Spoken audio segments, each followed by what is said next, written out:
Hallelujah. Let's pray.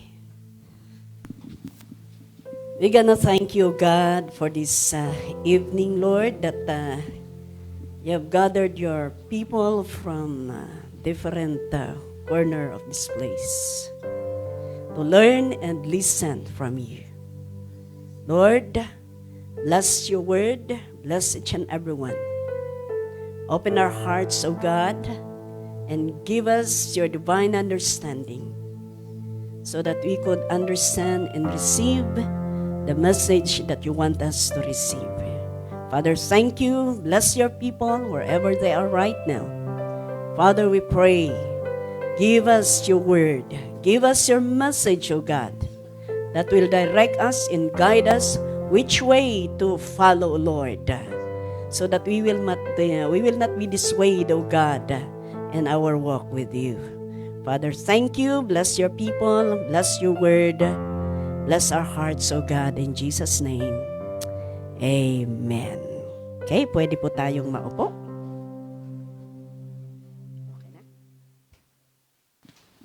Praise. Hallelujah.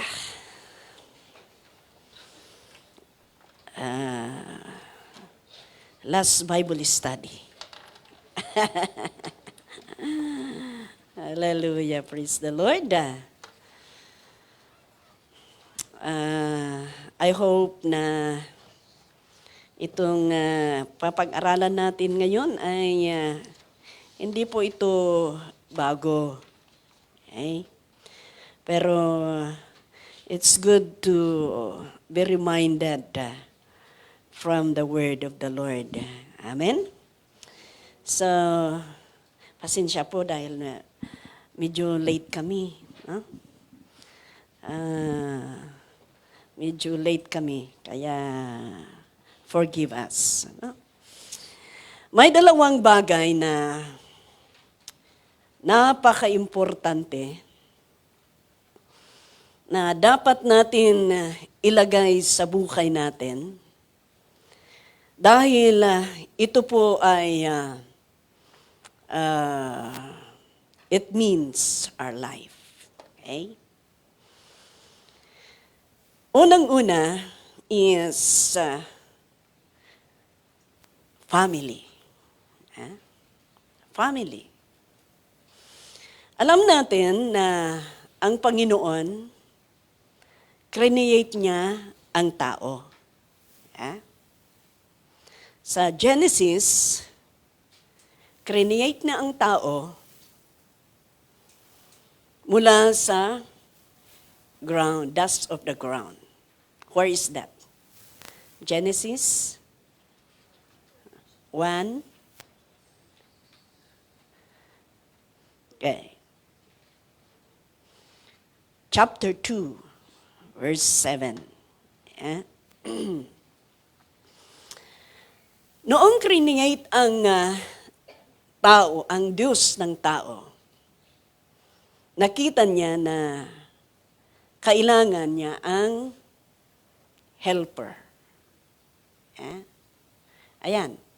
The Lord God formed a man from the dust of the ground and breathed into his nostrils the breath of life, and the man became a living being. Kaya wrong yung sabi nila na nanggaling tayo sa monkey. I will not accept that.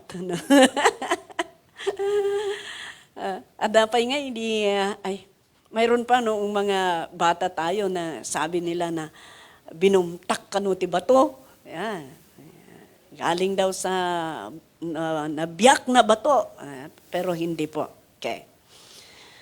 Then, ano ang ginawa ni Lord nung makita niya na kailangan ang ni Adam ang kasama, helper. Pinatulog niya si Adam, tapos kumuha siya ng isang rib ni Adam at ginawang babae. Ginawang babae. Kaya daw, noong dinala ni Lord ang babae kay Adam, noong namulat daw si Adam at tiningnan niya si maganda. Sabi daw niya, wow, ayan. Kaya pala, woman. Ayan. Wow, man. Ayan. So, makita natin dito. At noong ibinigay niya, ibinigay niya yung kapartner ni Adam. Then, after that, sabi niya, okay, you go and multiply. Kaya ang misyon ng tao, ang mag-asawa, ay mag-multiply. Kaya makita natin dito na babae at lalaki lang ang create ni Lord. Walang bakla, walang tumboy. Okay? Let us be clear on that. Yeah. Kaya hindi pwede yung magbabakla at magtutumboy. Then, go and multiply, sabi ng Lord. Kaya, ang gusto ng Panginoon, multiplication. Kasi sabi niya, go and multiply. And improve niya na Adam plus Eva equals 2. Kumain niya? Di ba? Pero hindi Adam times Eve equals 1. Tama? Kaya, prove yun. Go and multiply. Kaya multiplication. Kasi, Adam at Eve, sabi niya, iisa sila. Hindi sila dalawa. Kaya kung mag-isawa ng isang tao, mag-asawang isang tao. Ayan. Yung mag-asawa, sa harapan ng Panginoon, iisa sila. Kaya, kung iisa sila, wala nang, yung katawan mo, katawan niya, yung katawan mo, mag-isa kayo. Anon. Kaya, tingnan ninyo, once na mag-asawa ang isang tao, wala nang hiya-hiya. Di ba? Tama? Walang hiya. Wrong yata yun. Walang hiya-hiya ba? Wala nang hiyaan. Yan ang correct. Hindi walang hiya-hiya, no? Ganon. At yung mag-asawa, ikaw na asawa, huwag mong ipagkait ang sarili mo sa asawa mo. Okay? Bakit kung ang katawan mo ba, katawan mo yan, tapos may ibang parte ng katawan mo, ipagkait mo? No. Because you are one. You are one. At kung hindi matupad ang plano ng Panginoon, doon ang quarrel. Doon ang hindi pagkakaunawaan. Why? Because hindi matupad yung plano ng Diyos kung bakit na-create si Eva na kasama ni Adam. Amen? Wala akong asawa, pero ewan ko, bakit tutulong-turo ko na? Yan ang salita ng Panginoon ang basis ko Wala akong ibang basis kundi ang salita ng Panginoon. Kasi, I believe that kung hindi magagawa, matutupad ang plano ng Panginoon, talagang distraction. I believe on that. Because, what is the purpose of God kung bakit niya ginawa yun? Kaya kung hindi magawa ang kanyang kagustuhan, sigurado na kung hindi magawa ang design ng Panginoon, wala, distraction. Amen. Okay. So, makita natin dito that ang mag-asawa ordained ng Panginoon. Okay? Ordained ng Panginoon. Isang bagay na nakita ko na napaka-importante na create ng Panginoon is the church. The family and the church, parang iisa yan. Parang iisa yan. At gusto kong maunawaan natin na sa part ng isang tao, ay sa part ng human, Kristiyano, pamilya, and church.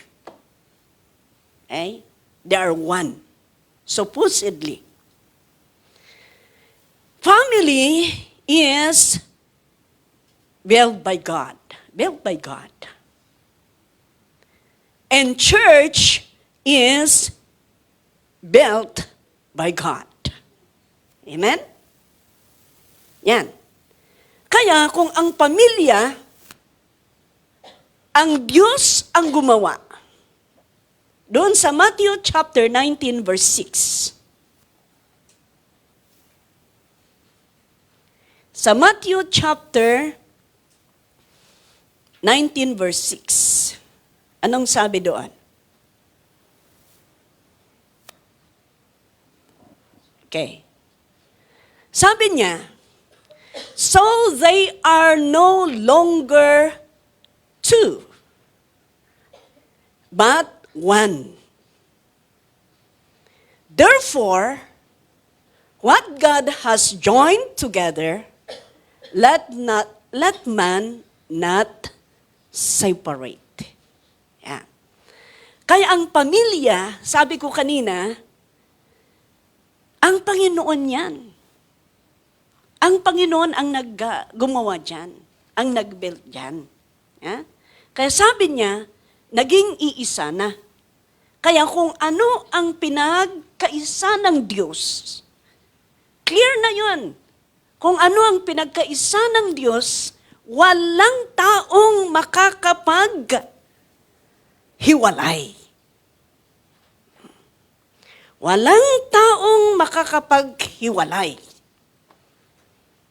Inulit na naman sa Mark chapter 10 verse 9.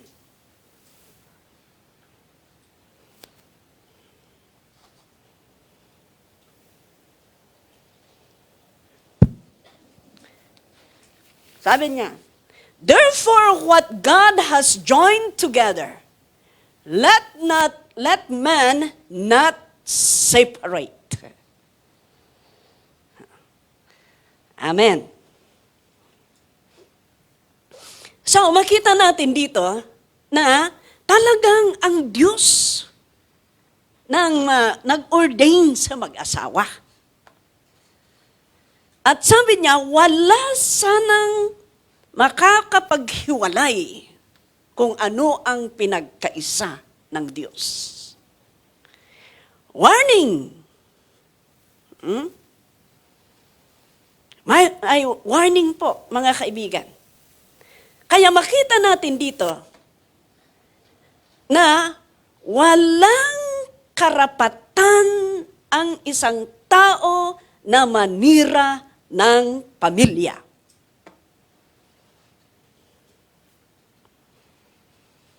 Okay. In the church, sabi ng Panginoon, I will build my church. Bakit wala akong dito? Wala akong asan yun? Verse na yun? Wala akong Can you please help me? Bakit walang nakasulat dito?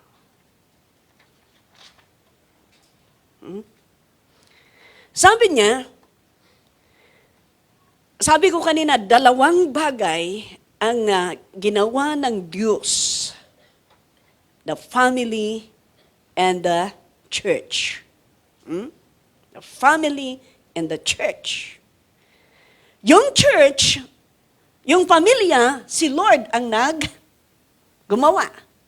Ang church naman, sabi niya, and I tell you that you are Peter, and on this rock I will build my church, and the gates of Hades will not overcome it. Huh? I will build my church.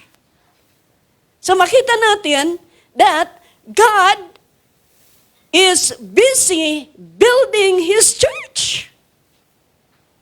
Hallelujah. God is busy building His church.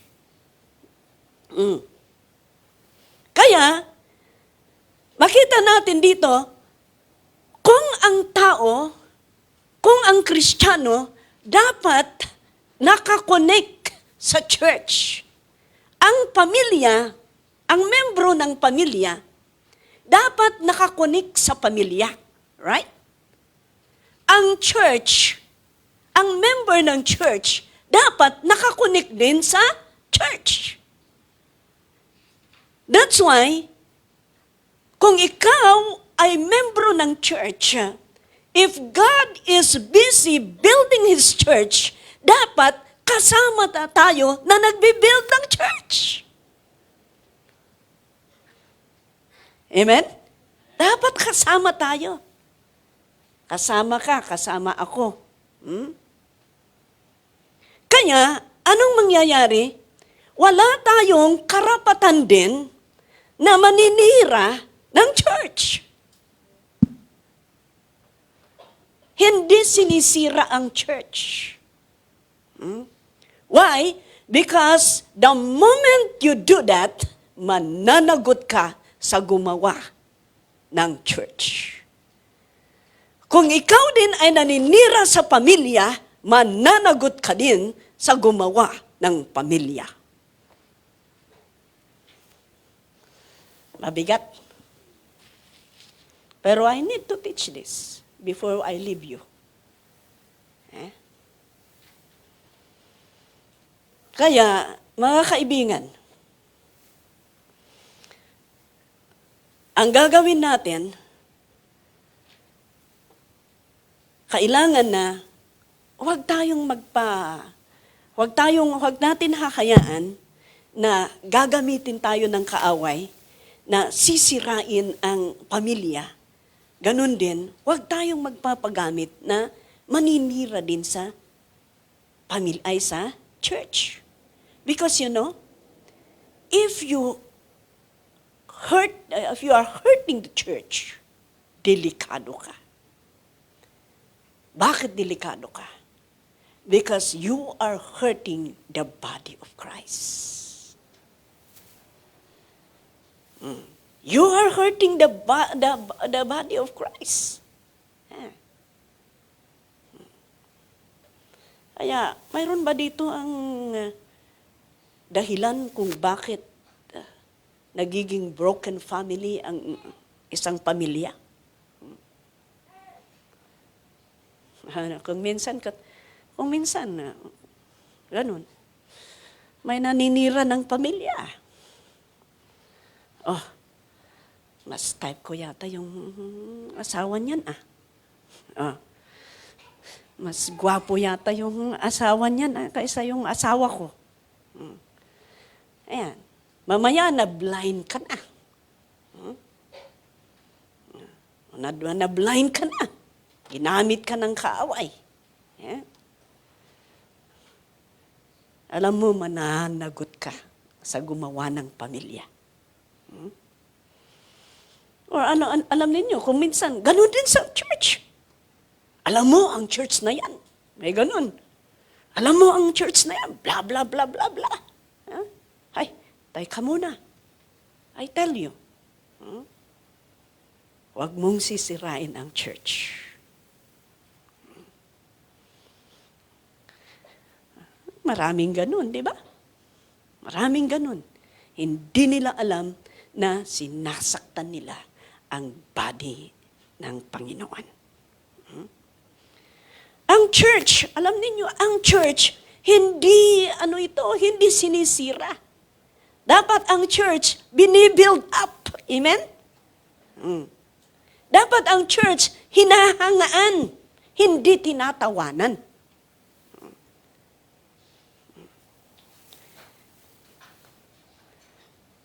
Di ba? Ganun? Kaya don't ever talk bad things about the church. Why? Because the church is not only a people, but church is the body of Christ. Masyadong mabigat yata, Bishop, ang sinasabi mo. I need to remind you. I know that you know this. Alam kong alam ninyo ito. Pero maganda nga kung maipa-remind sa atin. Okay? Sabi ko, mga kaibigan, church is the body of Christ. Sabi sa salita ng Panginoon, He is the head. And we are the body. Yeah. If you talk against the church, you are hurting the body of Christ. Mabigat yun. Mabigat yun. Kaya, alam ninyo, sabi niya doon sa Hebrew chapter 10, verse 30 to 31.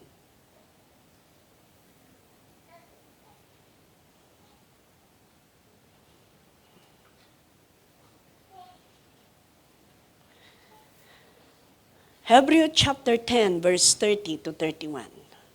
For we know Him who said, "It is time, it is mine to avenge. I will repay." And again, the Lord will judge His people. It is dreadful thing to fall into the hands of the living God. Yeah? Nakakatakot. Nakakatakot yan. Yeah. Na hinuhurt mo ang body of Christ. Once na, siyempre, kung ulo, tapos yung body, kung nahuhurt itong body, nafe-feel ito. Nafe-feel ito. Alam natin na dito lahat ang nagde-decide. Kaya, kung nahuhurt ang body, ang church, nafe-feel ni Lord yan. Nasasaktan si Lord yan. Kung nasasaktan ang Panginoon, ano ang mangyayari? Kaya, the best that we could do, sabi ko nga, hindi sinisira ang church, bagkus binibuild ang church. Yeah. Kaya, busy ang Panginoon na nagbibuild ng church. That's why, tayo, na body of Christ, we need to be busy also building the kingdom of God with Jesus. Amen? Kaya nga, nagagalak ako, nakikita ko ang bawat isa. Itong mag-asawa nila, Pastor Edeline and Pastor Chris. Yeah? Busy sa trabaho. Yeah. Madaling araw, nagre-ready na sila. 3:00 yata, umaalis na sila magsundo. Yeah. I know na hindi lang sila, kahit kayo, alam ko yon. Kaya napakaganda po, mga kaibigan, na tayo magtulong-tulungan. The Lord is busy building His church. And we also busy helping building the church. Praise the Lord. Kaya napakaganda po, mga kaibigan, na ganun ang ginagawa natin. Kaya praise the Lord. At alam niyo, napakaganda na ang ginagawa natin, ini-involve natin ang sarili natin. The moment nga na natagpuan natin ang pamilya kung saan tayo dinala ng Panginoon, ay we always connect to the church and we always involve ourselves in the church. Amen? Yes. Dahil Bakit kailangang involved tayo? Kailangan na connected tayo sa church. Dahil ang church ang ginagamit ng Panginoon para dadalhin ang mensahe sa mga tao. Ha? Kaya, huwag mong siraan, sabi ko nga, bagkus magtutulungan sana ang church. Dahil ang goal nito, the goal of the church is tumulong sa mga tao, lalong-lalo na sa mga salvation. Amen? Amen. Yan. Yan ang goal. Kaya, i-involve natin ang ating sarili at i-connect natin sa church ang ating sarili para makatulong tayo sa goal ng church. And the goal of the church is, sabi ko nga kanina, para dalhin ang mensahe sa mga tao sa mundong ito. Yeah? And you know, involving yourself is an opportunity to be part of it. Involving yourself to the work of the Lord is an opportunity na maging kaparti ka. Maging kaparti ka. Kaya kung may gagawin, i-grab mo ang opportunity. Hindi yung, di bali, mayroon namang ibang gagawa. I-grab mo, lalong-lalo na kung ikaw ang first na nakakita. Kung ikaw ang first na nakakita, or ikaw ang first na nakarinig, i-grab mo yon. Ang akala mo ba, emergency lang or accidental lang na ikaw ang nakakita doon? No. No. God want you na i-grab mo yung opportunity, kaya nga ikaw ang first na nakarinig Or ikaw ang first na nakakita. Or ikaw ang first na nandito. Otherwise, in-stuck ni Lord ang sakyan mo para iba ang nauna dito. Ayan. Kaya, huwag tayong gumaya.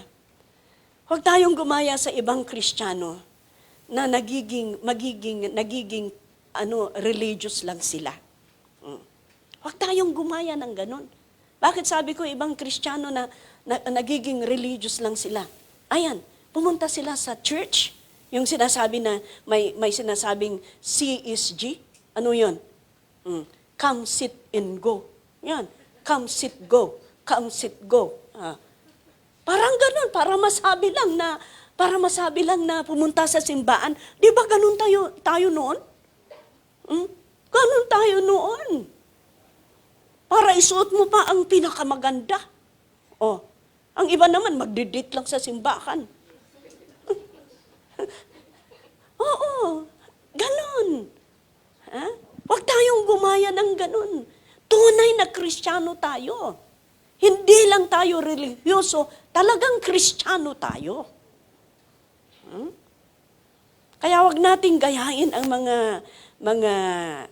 mga tao na ganun. Remember that you are not a building, you are the church, you are the body of Christ that need to move and be connected and involve yourself. Ito. Ang hindi kumikilos sa parte ng katawan may sakit. Tama? Yes. Ang hindi nagfa-function sa body, literally speaking, may sakit. Once na hindi kumikilos itong kamay mo, ibig sabihin, at hindi makaramdam, ibig sabihin paralyzed. The same sa isang tao nakikita, naririnig, pero hindi kumikilos. may sakit, paralyzed.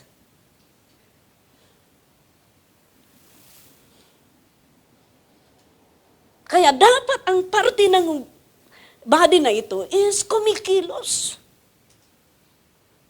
At palaging connected. Once na cut off ito, separate na, patay na. That's why, ang tao na sumiparit sa church, mamamatay yan. Mamamatay yan. Am I right? Kaya, we are the body of Christ. We always connected kay Lord sa church so that, and we need to move.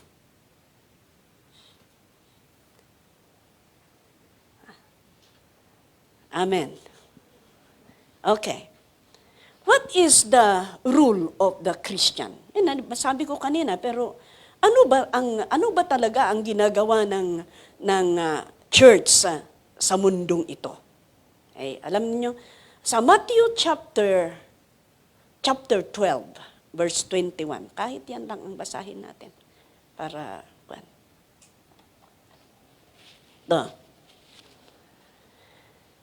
in His name, the nations will put their hope. In His name, the nations will put their hope. Anong name? Kaya makikita natin dito, the nation will put their hope in the Lord. Ano ba ang hope sa tingin ng tao? Put their hope in His name. Hope is about helping people.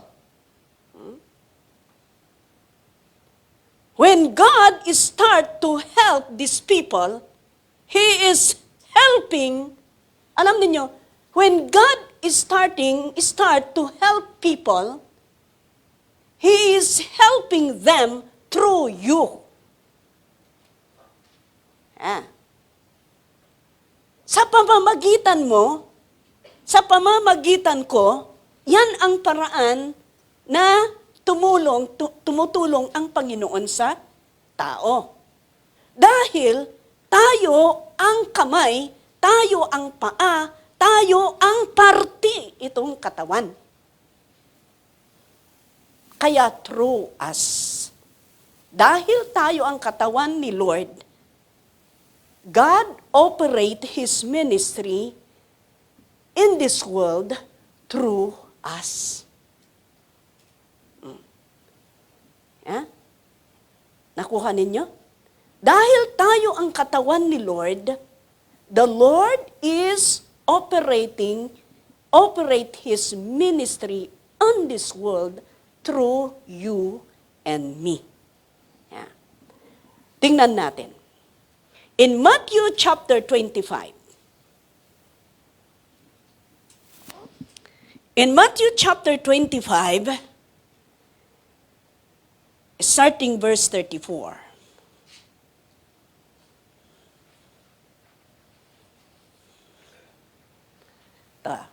34 to 40. Basahin natin yan.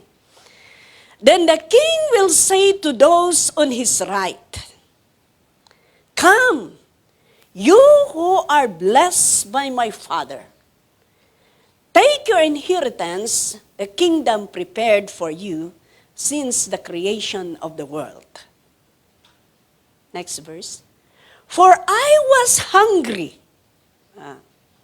and you gave me something to eat. I was thirsty, and you gave me something to drink. I was a stranger, and you invited me in. I needed clothes, and you clothed me. I was sick, and you looked after me. I was in prison, and you came to visit me. Then the righteous will answer him, Lord, when did we see you hungry and feed you, or thirsty and give you something to drink? When did we see you a stranger and invite you in, or needing clothes and clothe you? When did we see you sick or in prison and go to visit you? The king replied, I tell you the truth, whatever you did for one of the less of these brothers of mine, you did for me. Yan. You did for me. Ayan. Pagdating ng panahon, baka, sasabihin mo, pagdating ng panahon, sabi ni Lord, pinakain mo ako. Pinakain mo ako. Nung gutom ako, pinakain mo ako. Nung wala akong sasakyan, sinundo mo ako. Ay. Wala akong sasakyan, sinundo mo ako. Nung nasa prison ako, binisita mo ako. Sabi niya, iniisip mo, wala naman akong alam. Wala naman akong alam na binisita ka. Wala akong maalala na pinakain kita sa McDonald's. Wala akong alam na sinundo kita. Sa mga nagsusundo dyan. Pero sabi niya dito, I tell you the truth. Whatever you did for one of the less of these brothers of mine, you did it for me. Tingnan ninyo. Sa lahat ng tinutulungan mo, ginagawa mo sa akin. Ay, sa lahat, yung ginagawa mo sa mga tao, yung tinutulungan mo na tao, pinapakain mo, sinusundo mo, binibisita mo, binibigyan mo ng pamasahe, or pinapalingkihan mo dahil kararating galing Pilipinas at alam mong maraming utang pa, at walang pera. Lahat ng tinutulungan mo, I tell you, sabi ng Panginoon, ako yun. Sabi niya. Ako yun. Alam niyo, kung minsan, ang tao, nakasentro tayo sa sarili natin. Kaya hindi natin mabaliyo yung maitutulong natin. But I tell you, helping is the language of hope.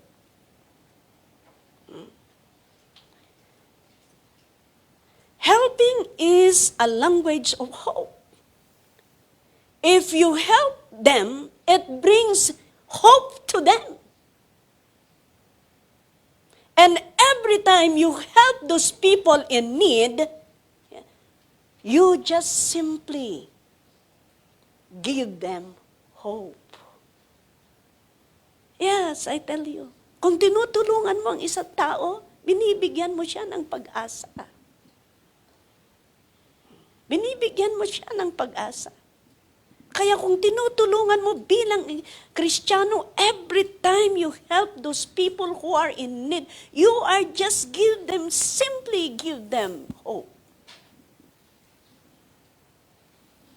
Yeah. And that is what the Lord, yan ang role natin. Kaya sabi niya, in His name, sabi niya, in His name, yung kanina? Nakalimutan ko nga. The nation will put their hope in the Lord. Sabi niya doon sa Matthew. Yeah. Kaya, kaya sabi doon ng mga tao, sabi nila, ang pangalan ng Diyos, ang pangalan lang ng Panginoon, ang tangi naming pag-asa. See? That's why if we are helping people, sabi ko nga, di ba napakaganda yun?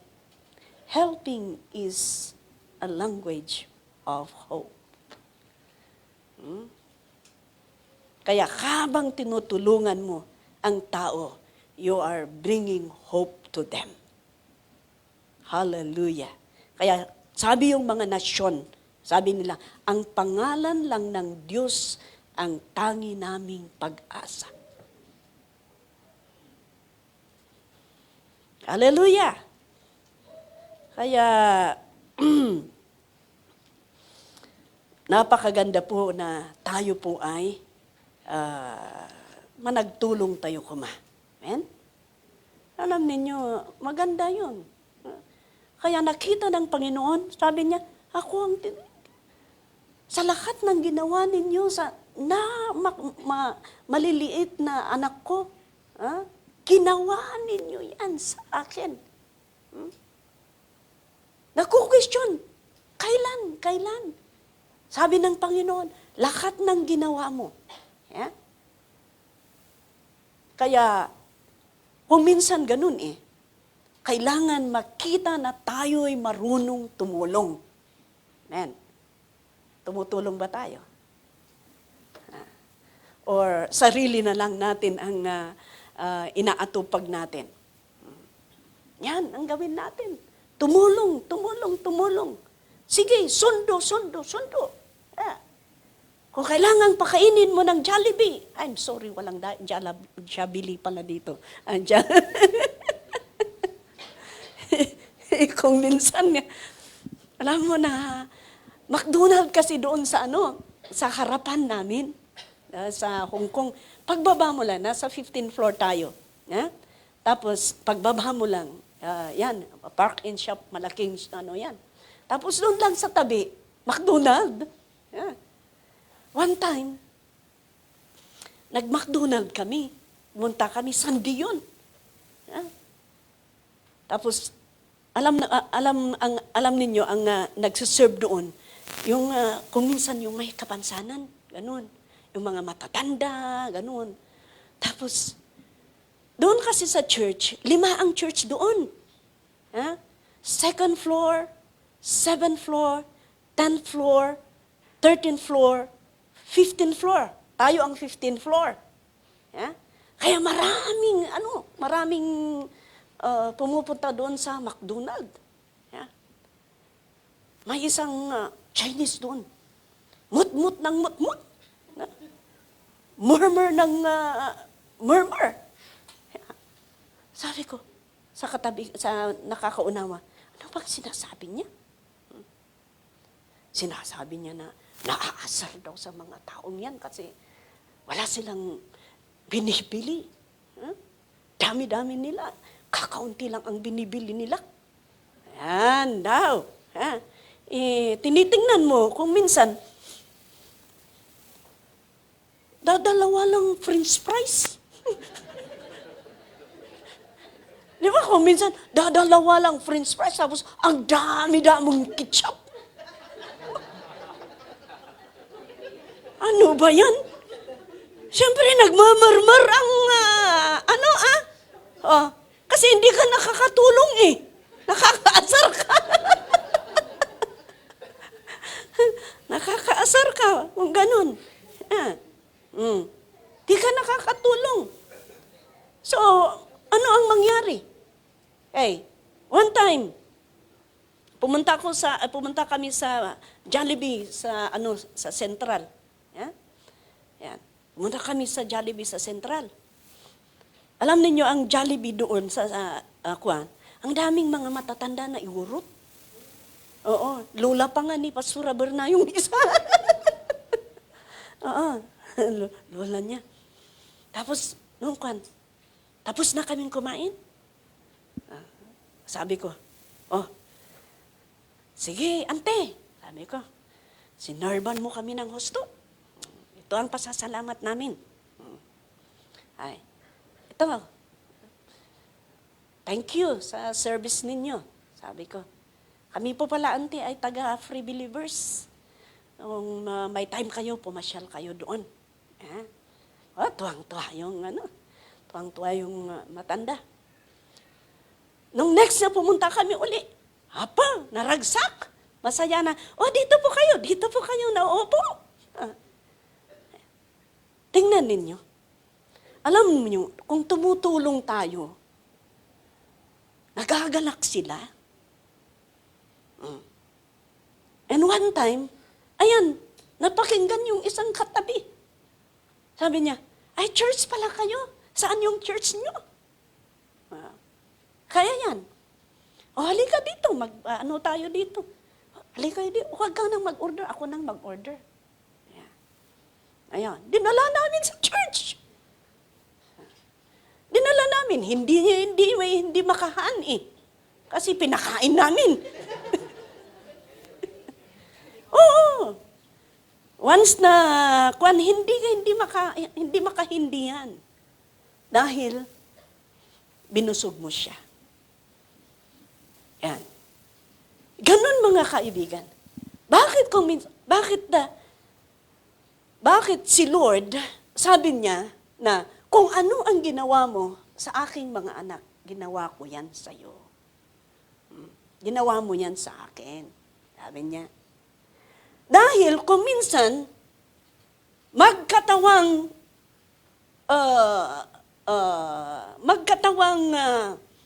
katulong, kung minsan magkatawang crew si Lord, para makita niya kung ano ang puso mo.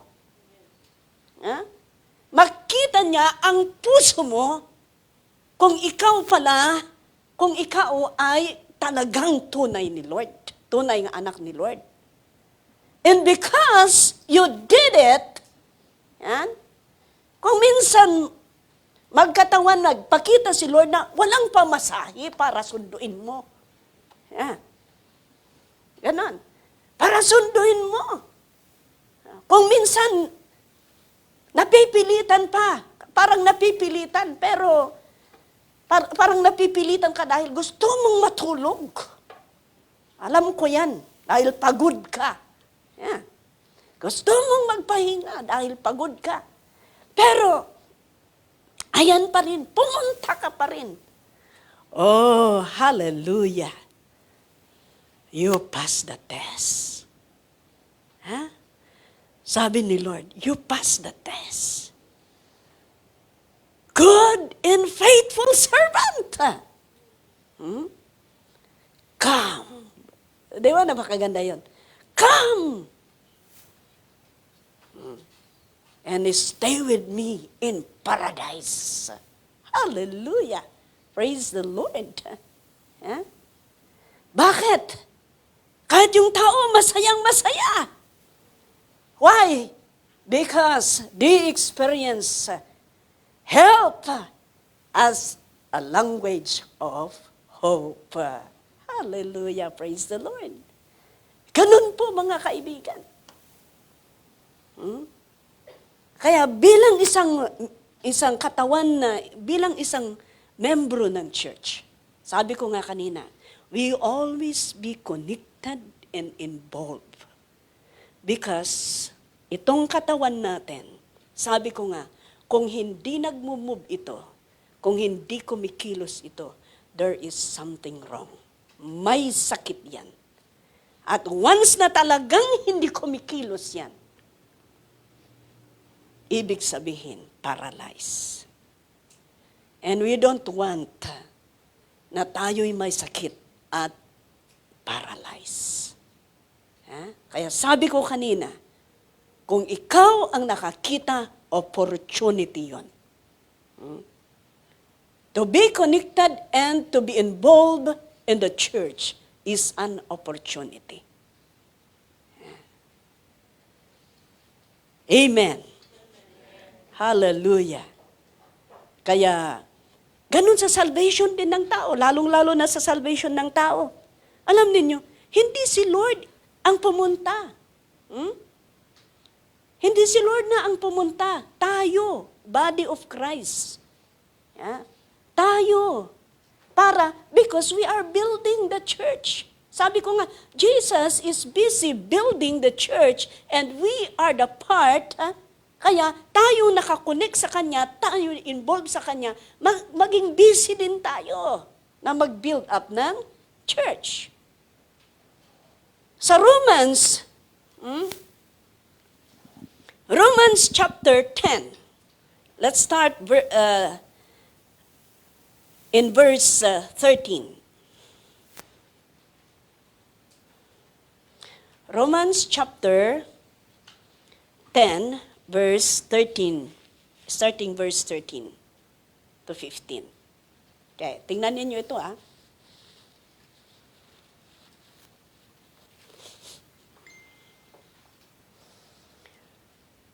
For everyone who calls on the name of the Lord will be saved.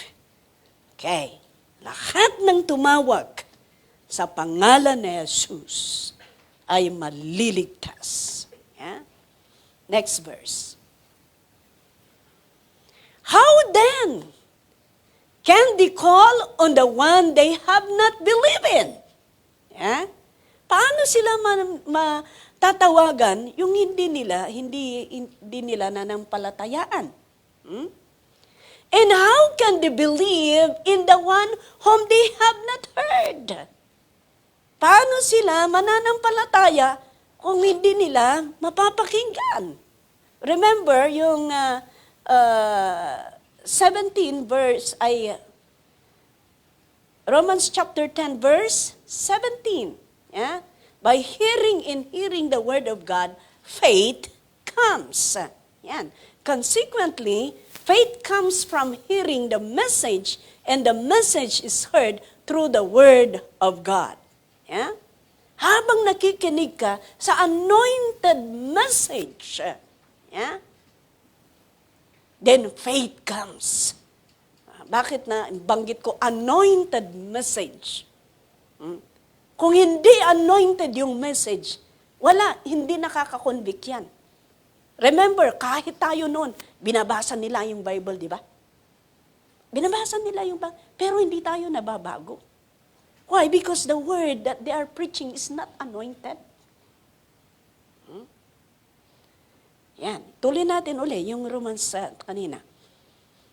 Yan. And how can they believe in the one whom they have not heard? And how can they hear without someone preaching to them? Kaya kailangan tayo ng Panginoon.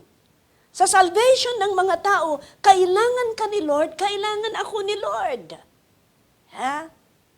Dahil kung hindi natin i-preach ang word ng Panginoon, paano sila maniniwala? Ano pa next?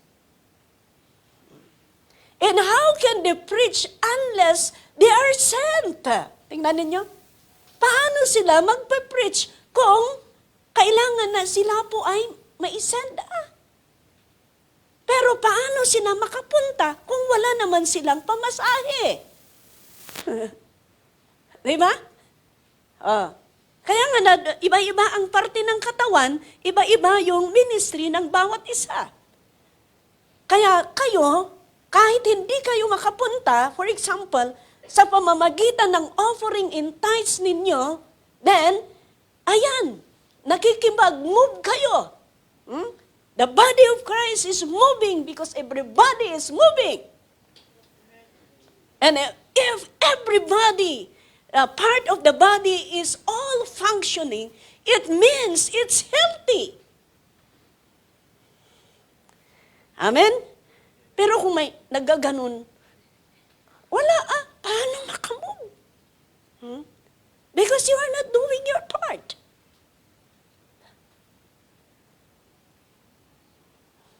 Ayan. May tumawag naman sa akin. May umalis daw dahil sa offering, dahil sa tithes. Galing daw sila sa ibang church na Ilang taon na nandoon sa nakikikain. Ang hindi maganda, basta po, nag-Bible study sila. Tapos umalis lang sila.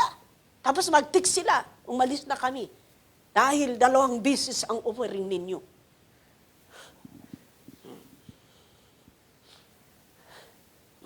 May ganun. Pero, alam ko wala dito. Kaya sabi ko, kung sino ang natira, yan ang papastorin mo. Bakit? Hindi naman sa atin yung flocks. Kung alisin ng Panginoon, papalitan ng Panginoon ang mas faithful. Ang akala ba ninyo? Marami na tayong experience. Hindi natin pinapaalis ang tao. Pero kung minsan si Lord ang nagpapaalis dahil i-contaminate niya ang iba. Hindi naman natin pinapaalis, pero sila naman ang umaalis. Yan. And how can they preach unless they are sent? Hindi ako nakapunta dito kung wala kayong offering. Wala kayong pledges. Hindi ako nakapunta dito.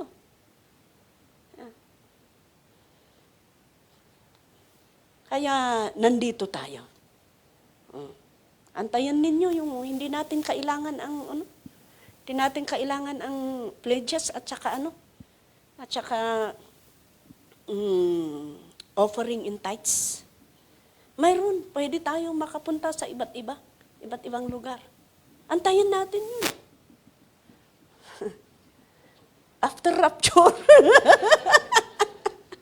Kung sa offering lang at tithes sa pledges ay mawawala kayo. Wala. Hindi ninyo makakamtan yun. Because after rapture, I tell you. Yeah? Diba nung nag-resurrect si Jesus? Nung nag-resurrect si Jesus, naka-close lahat yung pintuan. Biglang nandoon. Kung saan yung mga disciples. Saan siya dumaan? Naka-close lahat. Ibig sabihin, wala, kahit naka-close, papasok ka pa rin. Pero kung tithes and offering, umaalis ka, pledges, umaalis ka, paano ka makarating sa ganong sitwasyon? Amen. Amen? Kaya huwag natin tularan ang mga ganun. Let us be apart. Huwag tayong mag-murmur against the church. Huwag tayong magsasalita against the church. Ganun din sa pamilya. Pamilya in the church, iisa yan. Kaya don't be apart na sisirain ang isang pamilya.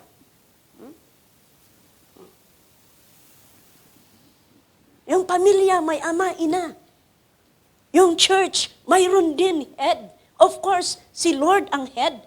Pero may pinili si Lord na magiging leader ng isang church. Baka sasabihin ninyo, bakit iisa lang ba ang pinili? Iisa talaga ang pinili. Sinong pinili? Si Moses. Diba si Moses na pumunta doon sa Mount Sinai para kinuha yung word ng Panginoon. Tapos bumaba siya, tapos sinabi niya sa mga tao. Otherwise, marami silang pumunta doon.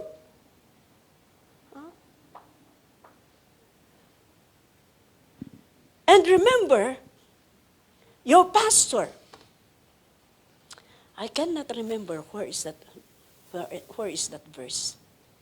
Nasabi doon na, He will represent you to God someday. Your pastor, your leader, your spiritual leader will present you someday to the Lord. Corinthians yan niya. Can you help me for that, please? Yan. Kaya napaka-importante, mga kapatid, yung kaparti tayo. Okay. At sabi niya, as it is written, yung last pa. Yung last pa. Ibalik mo sa Romans chapter 15.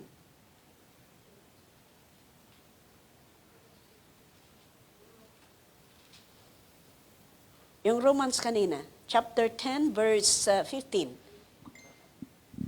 Yan.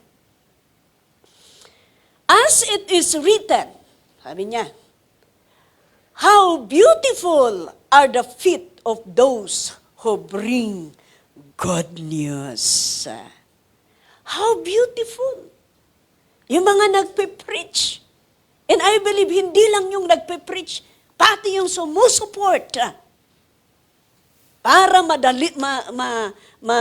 madala ang good news kung saan-saan. Alam niyo, uulitin ko na naman. Because of the support, because of centralized na ginagawa ang church natin, kahit doon sa kaduludulukan ng mundo, nararating natin. Nararating natin. You know why? Because of the tithes and offerings. Yeah? Kaya walang pastor na ayaw ko doon dahil wala silang offering. Wala akong support. Gusto nila. Praise the Lord, dahil sa Pilipinas, kahit talagang lumalakad sila, anong oras? Kaya wala silang high blood. Hindi mataas ang sugar nila. Dahil habang nag-o-obey sila kay Lord na lumalakad, ginagamot ng Panginoon. Praise the Lord. Dahil napaka-importante ang kaluluwa. Napaka-importante kahit isang kaluluwa. Yeah?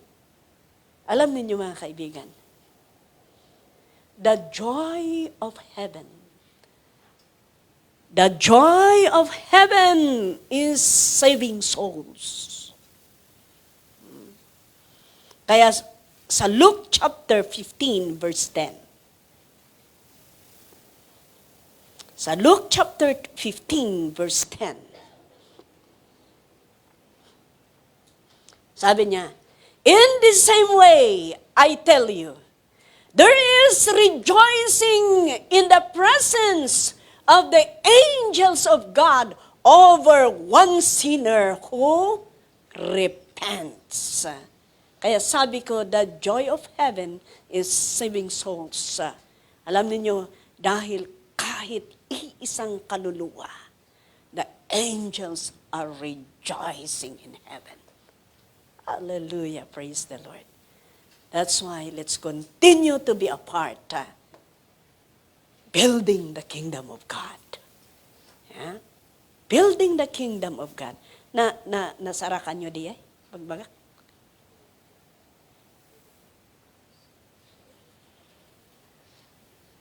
Mayroon? Sige man, tingnan natin. Ay, Colossians, sige. Yung Colossians nga.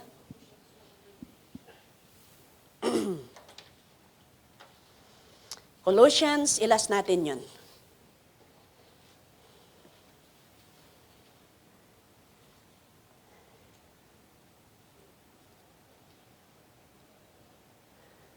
We proclaim, anya da ito yung version. NIV. We proclaim Him, admonishing and teaching everyone with all wisdom, so that we may present everyone perfect in Christ. Yung Korinto man.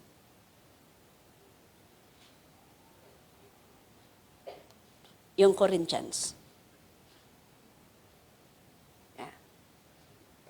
We are therefore Christ's ambassadors, as though God were making His appeal through us. We implore you, on Christ's behalf, be reconciled to God. Mayroon pang mas clearer. Na. Mayroon pang mas clear that your pastor is the one who present you to Christ. Ayan. I am jealous for you with godly jealousy, sabi ni Paul. Sabi ni Paul, I promise you to one husband. One husband to Christ. So that I might present you as a pure virgin to Him. You see? I promise you. Sino yung husband? And I promise you, sabi ni sa mga believers sa Corinto. Why? So that I might present you as a pure virgin to Him. Pero medyo agdandanag ni Paul. Anong agdandanag? Nag-aalala si Paul. Siyempre, nakikita na ang mga sitwasyon. Kaya yan,